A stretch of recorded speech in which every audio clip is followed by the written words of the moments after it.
Realisasi identitas kependudukan digital atau KTP digital di Kota Prabu Mulih baru mencapai 5,5% atau 8.105 orang.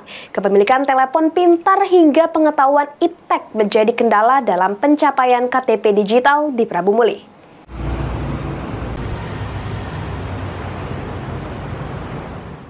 Dinas Kependudukan dan Pencatatan Sipil Kota Prabu Mulih mencatat hingga saat ini realisasi KTP digital di wilayah ini baru mencapai 5,5% atau 8.105 orang yang telah memiliki KTP digital.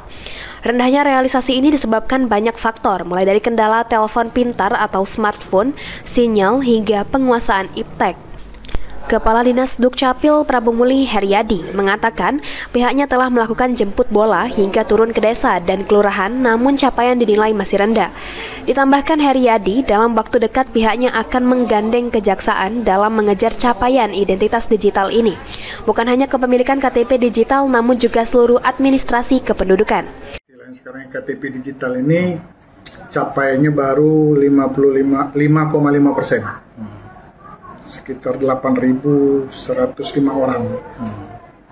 Capaian ini kami dapat progresnya memang agak lambat karena banyak sekali kendala, yang terutama bahwa ini menggunakan aplikasi, jadi harus melalui HP Android, kemudian harus ada kuota, belum lagi kendala sinyal.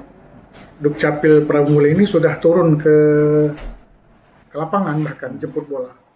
Sedangkan untuk kartu identitas anak atau KIA di Kota Prabu Mulih sudah mencapai 47,5% atau 30.797 anak yang sudah memiliki KIA.